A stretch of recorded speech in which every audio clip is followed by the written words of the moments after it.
Hello friends, I am Rohit Jaiswal and today we are going to start a very important topic of number system, that is Euclid's division lemma. And this topic is very important for your examination point of view of all the other competitive exams. और जैसे कि बात करें जो आपके सेना से related जितने भी कॉम्पिटिटिव एग्जाम्स होते हैं उसमें आपका यूक्लिड्स डिवीजन लेमा से नंबर सिस्टम में कुछ ना कुछ क्वेश्चंस आते हैं, ठीक है। लेकिन इस टॉपिक को हम लोग केवल कॉम्पिटिटिव एग्जाम्स के हिसाब से नहीं पढ़ेंगे इसको, क्योंकि क्लास 9th और 10th में जब आप लोग जाते हैं तो क्लास 9 10th में रियल नंबर का एक चैप्टर है जो चैप्टर नंबर 1 है सीबीएसई बोर्ड के अकॉर्डिंग। तो चैप्टर नंबर 1 में आप लोगों ने देखा होगा, चैप्टर नंबर 1 जो है रियल नंबर आपका सीबीएसई बोर्ड में, तो उसमें भी यूक्लिड्स डिवीजन लेमा सबसे पहले ही टॉपिक है आपका मैथ्स में। तो हम लोग इस टॉपिक को अपने 9th क्लास और 10th क्लास के लेवल से ही पढ़ेंगे, जिससे कि उनको भी हेल्प मिल सके और जो लोग कॉम्पिटिटिव एग्जाम्स की तैयारी कर रहे हैं उनको भी ये समझ में आ जाए, ठीक है। तो चलिए देरी ना करते हुए हम लोग स्टार्ट करते हैं अपना वीडियो। और जो लोग हमारे इस वीडियो से नए जुड़े, हमारे चैनल पर नए हैं, प्लीज इसको सब्सक्राइब कर लीजिएगा और बेल आइकन प्रेस करना बिल्कुल मत भूलिएगा, जिससे कि आप लोग को जितने भी हमारे वीडियोस हैं वो मिलते रहें। तो चलिए स्टार्ट करते हैं हम लोग अपना नंबर सिस्टम में टॉपिक यूक्लिड्स डिवीजन लेमा। देखिए यूक्लिड्स डिवीजन लेमा जो है इसको पढ़ने से पहले हम लोग देखेंगे, एक आपने नाम सुना होगा यूक्लिड्स डिवीजन लेमा और एक नाम सुना होगा यूक्लिड्स डिवीजन एल्गोरिदम। दो चीजें आप लोगों ने सुनी होगी या पढ़ी होगी 9th 10th में, एक लेमा होता है, एक एल्गोरिदम होता है। ये लेमा एल्गोरिदम में पहले एक डिफरेंस हम लोग समझ लेते हैं कि लेमा और एल्गोरिदम होता क्या है, दोनों में डिफरेंस भी तो होता होगा। तो पहले ये समझते हैं, उसके बाद टॉपिक पे आते हैं। तो देखिए यहां पे मैंने लिख रखा है lemma it is a proven statement used for proving another statement. Lemma क्या है? एक ऐसा प्रूवन स्टेटमेंट है जो पहले से प्रूव्ड है, उसको किसी प्रूफ की जरूरत नहीं है, ये पहले से प्रूव होता है। लेमा क्या होता है? एक पहले से प्रूव किया हुआ स्टेटमेंट होता है जिसका यूज हम लोग किसी और अदर स्टेटमेंट को प्रूव करने में करते हैं। जैसे कि एग्जाम्पल हम लेते हैं, एक एग्जाम्पल ले लिया कि 2 multiply 5 what comes? 2 5 10। You all know very well. 2 अगर 5 से, ये जो 2 है ये 5 से अगर मल्टीप्लाई होता है तो क्या आता है? 10 आता है, ठीक है। अच्छा, इसको क्या किसी प्रूफ की जरूरत है? आप सब लोग को ये प्रूफ किया हुआ है, बचपन से आप लोग को पढ़ाया जा रहा है कि 2 मल्टीप्लाई 5 व्हाट कम्स? 10। तो इसका मतलब क्या है? ये प्रूवन स्टेटमेंट है, इसको किसी प्रूफ की जरूरत अभी नहीं है, क्योंकि अब आपको जैसे एग्जांपल लिखते हैं 2 + 5 कितना होता है भाई? 7। प्रूवन स्टेटमेंट है, इसको किसी प्रूफ की जरूरत नहीं है। तो कुछ ऐसे स्टेटमेंट होते हैं जो पहले से मैथ्स में प्रूव हैं, उनको किसी प्रूफ की जरूरत नहीं है, उसको हम लोग बोलते हैं लेमा। तो एल्गोरिदम क्या होता है? अब एल्गोरिदम के बारे में हम लोग जानते हैं। देखिए लेमा तो समझ गए कि एक प्रूवन स्टेटमेंट है जिसको किसी प्रूफ की जरूरत नहीं है। तो एल्गोरिदम क्या होता है? Algorithm it is a series of well defined steps which gives a procedure to solve any problem. कोई भी मैथ्स में प्रॉब्लम जब हम लोग को सॉल्व करनी होती है, जैसे कोई थ्योरम प्रूफ करनी होती है या कोई भी अनदर मैथमेटिकल स्टेटमेंट जब हम लोग को प्रूफ करना होता है, तो उसको एक प्रोसेस होता है, एक सिस्टमैटिक प्रोसेस होता है। उस सिस्टमैटिक प्रोसेस या उस स्टेप्स को हम लोग क्या बोलते हैं? एल्गोरिदम। और एल्गोरिदम को प्रूफ करने के लिए हम लोग लेमा का यूज करते हैं, क्योंकि लेमा तो ऑलरेडी क्या है? एक प्रूवन स्टेटमेंट है जिसका यूज किया जाता है किसी दूसरे मैथमेटिकल स्टेटमेंट को प्रूफ करने के लिए। तो एल्गोरिदम में कुछ series of well defined steps आते हैं, कुछ स्टेप्स होते हैं मैथ्स में प्रूफ करने के लिए। जैसे कि हम लोग किसी एग्जांपल लेते हैं, आपके एग्जाम में जो क्वेश्चंस आते हैं कि find the HCF of 2 numbers. कोई भी 2 नंबर दिया है, मान लीजिए 2 दिया है, 4 दिया है, तो 2 4 का HCF निकालिए। तो HCF निकालने के लिए क्वेश्चंस आते हैं, और स्पेशली 2 4 नहीं आते तो बहुत इजी है, इससे बड़े बड़े नंबर्स आते हैं। तो उनका HCF निकालने के लिए एक प्रोसीजर होता है, उस प्रोसीजर को हम लोग क्या कहते हैं? एल्गोरिदम, ठीक है। तो अभी हम लोग HCF के बारे में पढ़ेंगे थोड़ी देर में, तो पहले हम लोग लेमा पढ़ लेते हैं, ठीक है। चलिए अब हम लोग देखते हैं यूक्लिड्स डिवीजन लेमा। अपना टॉपिक स्टार्ट करते हैं। यूक्लिड्स डिवीजन लेमा होता क्या है? For given 2 positive integers a and b, अगर दो पॉजिटिव इंटीजर आपको दिए हैं, कोई भी दो positive integer, there exist unique numbers. What unique numbers? Q and R. Two unique numbers there must be exist such that A equal to BQ plus R, where this R lies from 0 and to B. देखिए यहां पे अभी आपको statement हो सकता नहीं समझ में आया हूं. इसका मतलब क्या है पहले ये समझिए. आप सब लोगों ने डिवाइड किया है, बचपन से डिवाइड करना सीखा है, डिवीजन सीखा है आप सबने. तो डिवीजन में क्या करते थे, 2 से, जैसे मैंने कहा 2 से 3 को डिवाइड करिए. 2 से आपने 3 को डिवाइड किया, 2 1 जा 2, या यहां पे माइनस करते हैं तो यहां पे जो नंबर आता है इसको रिमाइंडर बोलते हैं. अब देखिए इसको क्या बोला, डिवाइजर. ये क्या होता था, डिवाइजर. इसको डिवाइजर बोलते थे. इसको क्या बोलते थे हम लोग बचपन में, इसको कोशेंट बोलते थे. डिवाइजर, ये कोशेंट आपका हो गया. इसको क्या बोलते थे, रिमाइंडर. ये क्या हो गया आपका, रिमाइंडर. ठीक है. ये 3 क्या होता है, 3 को डिविडेंड बोलते थे हम लोग. ये सारे नाम आपको, चारों नाम याद होने चाहिए. डिविडेंड, ये चारों चीजें आप लोग को बचपन में सिखाई गई थी कि जिससे डिवाइड करते हैं वो डिवाइजर, जिसको डिवाइड करते हैं वो डिविडेंड, और जो जितने बार में डिवाइड होता है वो कोशेंट, और नीचे जो माइनस करने के बाद नंबर बचता है, चाहे 0 आए चाहे कोई नंबर आए, उसको रिमाइंडर बोलते हैं. ये सारी चीजें आप सब लोगों ने पढ़ रखी है. तो अब यहां पे आते हैं, तो यूक्लिड्स डिवीजन लेमा क्या है. यूक्लिड्स एक साइंटिस्ट हैं, उन्होंने डिवीजन के ऊपर एक रूल बनाया, और ये रूल आप सब लोग बचपन से यूज कर रहे हैं, लेकिन इसका नाम बस आप यहां पे नया सुन रहे हैं.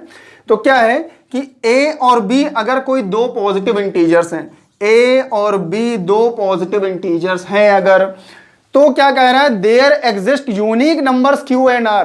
तब दो नंबर Q और R एग्जिस्ट करते हैं. वो Q R नंबर कैसे होंगे, सच दैट वो ये कंडीशन को सेटिस्फाई करेंगे. मतलब क्या है कि अगर A और B दो नंबर हैं, ठीक, और इस B से अगर A को डिवाइड किया जाए, ध्यान से सुनिएगा, B से A को डिवाइड करिए. B से अगर हम A को डिवाइड करेंगे तो B से A को डिवाइड करने पर यहां पे जितने बार में, जितने टाइम्स वो नंबर जाएगा, इसको बोलते हैं Q, और यहां पे कोई ना कोई नंबर आएगा. B से A को डिवाइड किया तो कोई नंबर लिखते हैं, जैसे 2 1 जा 2, तो यहां पे कोई नंबर आएगा. अब B और A का तो कोई टेबल होता नहीं. फिर इससे इसको माइनस करते हैं तो यहां पे एक नंबर आएगा. इसको R बोला. क्या बोला, R.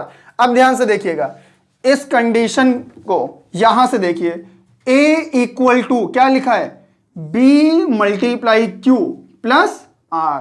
अब यहां पे आइए जरा, 2 मल्टीप्लाई अगर 1 कर दें, 2 मल्टीप्लाई 1 करिए और प्लस 1 कर दीजिए, ये इक्वल टू क्या हो जाएगा, 2 1 जा 2 प्लस 1 3 होगा कि नहीं होगा. देखिए ये होगा. ये बचपन से करते आ रहे हैं कि डिविडेंड जब हम लोग को निकालना होता था तो क्या करते थे, डिवाइजर को मल्टीप्लाई करते थे किससे, कोशेंट से, और प्लस कर देते थे क्या, रिमाइंडर. तो हमको क्या मिलेगा, 3, वापस डिविडेंड मिल जाता है. तो यही फॉर्मूला ये लिखा है जो हम लोग बचपन से पढ़ते आ रहे हैं कि B को अगर A से ये B को Q से मल्टीप्लाई किया और प्लस R कर दिया, B को Q से मल्टीप्लाई किया प्लस R कर दिया, तो हमको वापस से एक A नंबर मिल जाएगा जिसको हम लोगों ने डिवाइड किया था. इसको क्या बोलते हैं, डिविडेंड. यानी कि dividend equal to divisor into quotient plus remainder होता है. और ये तो बचपन से फॉर्मूला पढ़ रहे हैं, बस वो स्टेटमेंट के लाइन फॉर्म में पढ़ा था, और यहां पे हम लोग एक इतना बड़ा सा डिवीजन लेमा के फॉर्म में पढ़ रहे हैं. ठीक है, तो हम लोग अब इसको लिख लेते हैं. मैंने क्या बोला,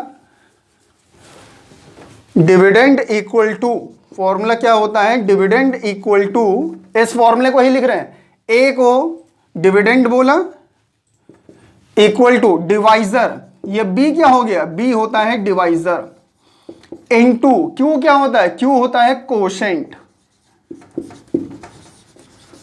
प्लस आर क्या है, आर हमारा रिमाइंडर है. यहां जगह नहीं है तो इधर लिख देते हैं रिमाइंडर, यानी कि dividend equal to divisor into quotient plus remainder. ये जो फॉर्मूला होता है इसी फॉर्मूले को यूक्लिड्स डिवीजन लेमा बोल देते हैं। बस कोई नई चीज तो थी नहीं, बस यहाँ 9th-10th में बच्चों को थोड़ा सा ये स्टेटमेंट जो लाइन लिखी होती है वो टफ लगती है, लगता है कुछ नया चीज है। नया नहीं है, बचपन से ये पढ़ते आ रहे हैं हम लोग। बस यहाँ पे एक स्टेटमेंट के फॉर्म में लिख दिया है। और हाँ, यहाँ पे एक कंडीशन हमने और लिखी, वेयर आर, यहां पे देखिए आर की एक कंडीशन दी है, जो आर है वो 0 से लाई करता है बी के पहले यानी बी के बीच में। मतलब क्या है इसका, आर की जो वैल्यू होती है, जो रिमाइंडर होता है, वो कभी भी बी के बराबर नहीं होगा, बी से छोटा होगा और 0 से शुरू होगा। मतलब क्या है, जैसे कि यहां देखिए 2 से हमने 3 को डिवाइड किया तो यहां रिमाइंडर क्या आया 1। यहां रिमाइंडर या तो 0 आएगा और या इस डिवाइजर से कम ही होगा, कभी डिवाइजर के बराबर नहीं हो सकता रिमाइंडर। तभी देखिए यहां पे लेस देन लगा है लेकिन इक्वल टू नहीं लगा है, लेकिन यहां इक्वल टू लगा है। यानी कि आर की जो वैल्यू होगी वो यहां पे आर की जो वैल्यू होगी वो 0 हो सकती है, 1 हो सकती है, 2 हो सकती है, 3 हो सकती है, कुछ भी हो सकती है। लेकिन जिस नंबर से डिवाइड कर रहे हैं डिवाइजर जो है वो b से हमेशा छोटी ही होगी, एक, कभी b के बराबर नहीं हो सकता आर। रिमाइंडर हमेशा याद रखिएगा डिवाइजर से हमेशा छोटा होगा रिमाइंडर। यानी कि रिमाइंडर जो होता है, यहां लिख लीजिए, remainder will always be less than what, divisor. ये चीज याद रखिएगा, रिमाइंडर की वैल्यू डिवाइजर से हमेशा छोटी होगी और ग्रेटर देन और इक्वल टू 0 भी होगी, ये भी ध्यान रहे। 0 के बराबर हो सकती है, 0 से बड़ी हो सकती है, ठीक है। और अच्छा, एक और कॉन्सेप्ट हम बता दें आप लोग को, डिवाइजर और फैक्टर दोनों में डिफरेंस क्या है। एक ये भी डिफरेंस हो सकता है, ये अलग से है, इसमें नहीं आता, ये इस टॉपिक का नहीं है, अलग से मैं बता दे रहा हूं कि डिवाइजर और फैक्टर कब होता है। तो चलिए अब हम लोग देखते हैं कि डिवाइजर और फैक्टर में डिफरेंस क्या होता है। ये भी हम लोग देख लेते हैं, ये छोटी सी चीज है। देखिए डिवाइजर और फैक्टर में डिफरेंस क्या होता है, दोनों आप लोग को लगता है एक ही चीज है। जैसे कि अगर हमने 2 से मान लीजिए 3 को डिवाइड किया तो 2 1 जा 2, नीचे रिमाइंडर 1 आ गया। अगर हमने इसी 2 से मान लीजिए 4 को डिवाइड किया तो 2 2 जा 4 और रिमाइंडर क्या आ गया 0, ये हो गया। अब ध्यान से देखिएगा, ये जो 2 है इस 3 का क्या कहलाएगा, डिवाइजर। ये ध्यान रहे, क्योंकि यहां रिमाइंडर कुछ ना कुछ आया है जो 0 नहीं है। अगर रिमाइंडर किसी नंबर से डिवाइड करने पर अगर रिमाइंडर कुछ ना कुछ आए जो कि 0 ना हो बस, तो उस डिवाइजर को डिवाइजर ही बोलेंगे बस। और अगर डिवाइजर से हमने किसी नंबर को डिवाइड किया और रिमाइंडर 0 बन गया तो अब उस डिवाइजर को हम लोग फैक्टर बोलेंगे। क्या बोलेंगे, फैक्टर। अब यहां पे 2 जो है 4 का क्या है, फैक्टर, लेकिन 2 यहां 3 का क्या है, डिवाइजर है। समझ में आया, बहुत छोटा सा कॉन्सेप्ट था। तो चलिए अब हम लोग एक क्वेश्चन करते हैं अपना, यूक्लिड्स डिवीजन लेमा का ये यूज कैसे करते हैं। और यूक्लिड्स डिवीजन एल्गोरिदम अभी मैंने बताया था कि एल्गोरिदम क्या होता है, किसी एक प्रॉब्लम को सॉल्व करने के लिए हम लोग यूक्लिड्स डिवीजन लेमा का यूज कैसे करें। तो यहां पे एक प्रॉब्लम हमने ली है, find the HCF of 45 and 100।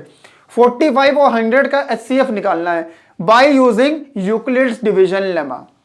ठीक है, HCF मींस क्या होता है, हाईएस्ट कॉमन फैक्टर। जिसको नहीं पता मैं बता देता हूं, इसको हिंदी में मासापा भी बोलते हैं। ठीक है, तो चलिए 45 और 100 का हम लोग क्या निकालते हैं, HCF by using Euclid's division lemma. तो 45 से देखिए इन दोनों में जो छोटा होगा, दोनों में छोटा कौन है, 45। तो छोटे वाले से बड़े वाले को हम लोग डिवाइड करेंगे, छोटे वाले नंबर से बड़े वाले नंबर को डिवाइड करते हैं, सिंपल। देखिए 45 2 जा जाएगा 90, माइनस करते हैं, फिर क्या आएगा, 10 आएगा। तो 10 यहां रिमाइंडर आ गया। अब क्या करते हैं, यहां से स्टेप्स देखिएगा। एल्गोरिदम यही है कि एक प्रॉपर स्टेप्स में आपको क्वेश्चन को सॉल्व करना होता है, इसलिए उसको एल्गोरिदम भी बोलते हैं। तो यहां पे हम लोग एल्गोरिदम ही यूज कर रहे हैं। तो देखिए यहां 10 आ गया, इस 10 से अब यहां पे जो डिवाइजर था उसको इधर ले आएंगे तो वो बन जाएगा डिविडेंड। ध्यान से देखिएगा, यहां का डिवाइजर यानी प्रीवियस डिवाइजर, यहां पे क्या बन जाएगा, डिविडेंड। यहां लिखिए 45, एज अ डिविडेंड। 10 से फिर से डिवाइड किया तो 10 4 जा 40 होगा। अब क्या रिमाइंडर बचा 5। अब देखिए ये वाला रिमाइंडर अब नेक्स्ट स्टेप के लिए क्या बन गया डिवाइजर, और ये जो डिवाइजर था ये यहां क्या बन जाएगा डिविडेंड। यानी कि अब 10 को उठा के यहां लिख लेंगे, 10 को उठा के यहां लिखा 5 2 जा, यहां पे 5 2 जा कितना होगा 10। ठीक है ध्यान से देखिए ये 10 इधर लाए 5 2 जा 10 माइनस किया। अब देखिए यहां पूरा कट गया 0 आ गया, यानी कि रिमाइंडर अब 0 आ गया। जब तक कि पूरा कट ना जाए और रिमाइंडर 0 ना आ जाए तब तक कि हम डिवाइड करते रहेंगे। अब देखिए यहां पे जब 0 आ गया यहीं पे स्टॉप कर देंगे अपना एल्गोरिदम का प्रोसेस, और यहां पे जो भी लास्ट में डिवाइजर था क्या था 5, ये 5 आपका क्या हो जाएगा HCF हो जाएगा। यानी कि ये जो 5 है यही आपका HCF हो जाएगा। HCF ऑफ किसका 45 एंड 100 विल बी 5। ये आपका आंसर है। बहुत सिंपल था ये, आप लोगों ने 9 10th में भी करा है, 7th 8th में भी किया है ऐसे HCF निकालना, और कंपटीशन में भी इससे कर सकते हैं। लेकिन ये लंबा मेथड है, कंपटीशन में सॉल्व करने के लिए हम लोग शॉर्टकट मेथड भी यूज करते हैं, उसको हम बाद में HCF LCM के चैप्टर में बताएंगे शॉर्टकट ट्रिक।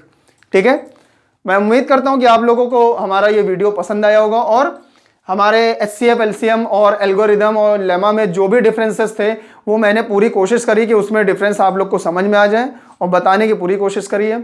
और हो सके तो मेरे वीडियो को लाइक ज़रूर करिएगा और शेयर करना बिल्कुल मत भूलिएगा। Thank you so much.